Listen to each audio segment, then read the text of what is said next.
बच्चों, आज की कहानी बहुत ही दिलचस्प है। एक गांव में एक मधु नामी औरत रहती थी। उसके दो बेटे, उनकी बीवियां और उन दोनों की एक एक बेटी भी थी।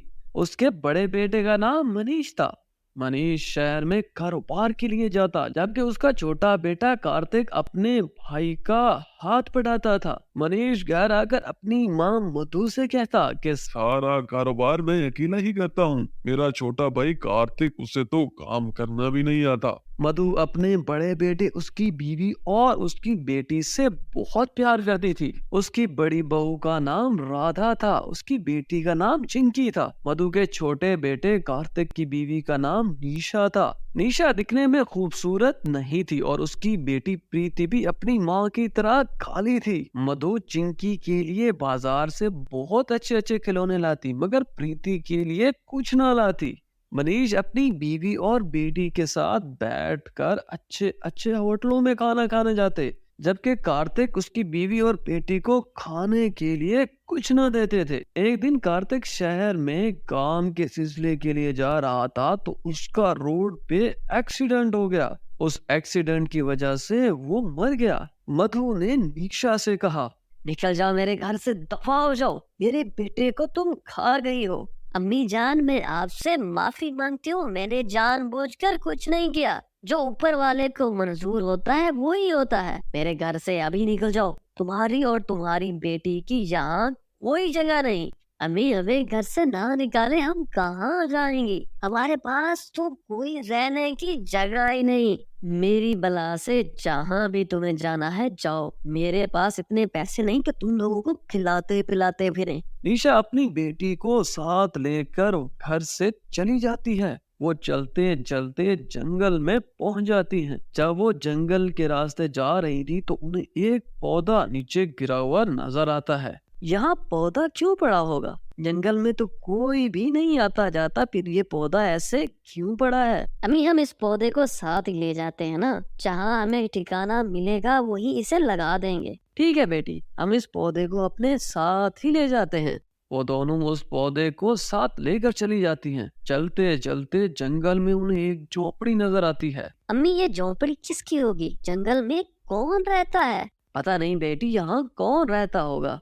चलो आओ अंदर जाके देख लेते हैं ना। वो दोनों उस झोपड़ी के अंदर चली जाती हैं। वो अंदर जाके देख के हैरान रह जाती हैं। वो बहुत खूबसूरत कमरा था। उन दोनों ने इधर उधर देखा, मगर उन्हें कोई नजर नहीं आया। बेटा, मुझे लगता है यहाँ कोई नहीं रहता। हाँ मम, मुझे भी यही लगता है। तो फिर हम खुद ही यहाँ रह लेते हैं ना। हाँ बेटी, हमारे पास कोई और ठिकाना नहीं, हमें यहीं रहना पड़ेगा। बेटी तुम यहीं रुको, मैं बाहर इस पौधे को लगा देती हूँ। निशा झोपड़ी के बाहर आकर उस पौधे को लगा देती है, उसे पानी भी देती है। वो दोनों रात को उस झोपड़ी में ही सो जाती हैं। जब वो सुबह उठकर देखती है, तो वो पौधा बहुत बड़ा हो जाता है। वो दोनों हैरान हो जाती हैं कि रात ही इसको लगाया, अब ये इतना बड़ा कैसे हो गया। दोनों सारा दिन झोपड़ी के अंदर ही गुजार देती हैं। अगली रात फिर माँ बेटी सो जाती हैं। जब अगले दिन उन दोनों ने उठकर देखा, तो हैरान रह गई कि वो पौधा एक बहुत बड़ा दरख्त बन चुका था। अम्मी, ये तो बहुत बड़ा दरख्त बन चुका है। हाँ बेटी, ये तो बहुत छोटा पौधा था। ये एक रात में इतना बड़ा कैसे हो सकता है? अम्मी, मुझे तो बहुत भूख लग रही है और भूख के मारे चला भी नहीं जा रहा। कहीं से खाना ला देना। बेटी, मैं खाना कहाँ से लाऊं? जो कुछ हम अपने साथ लाए थे वो तो खत्म हो चुका, और इधर उधर के जो फल थे वो भी खत्म हो चुके हैं।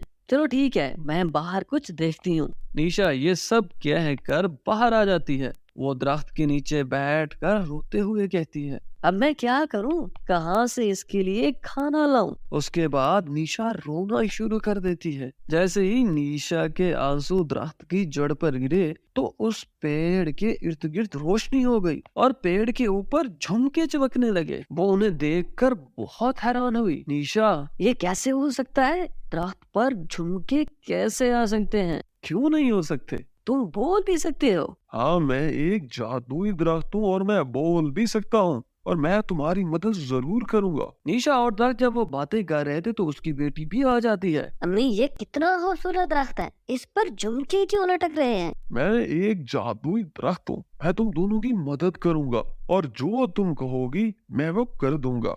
हम दोनों काली हैं, इस वजह से हमें कोई भी पसंद नहीं करता। मेरी दादी ने हमें घर से निकाल दिया है, इसलिए हम लोग इस जंगल में आ चुके हैं। तुम्हें परेशान होने की कोई जरूरत नहीं। दरख्त ने अपने जादू से उन दोनों को बहुत खूबसूरत और सफेद बना दिया। अब तुम दोनों घर जाओ, तुम्हें किसी भी चीज की जरूरत पड़े तो यहाँ आकर मुझे कह देना, मैं वो चीज तुम दोनों को जरूर ला दूंगा। उस जादुई दरख्त से वो दोनों बहुत खुश हुई और खुशी खुशी अपने घर वापस चली गईं।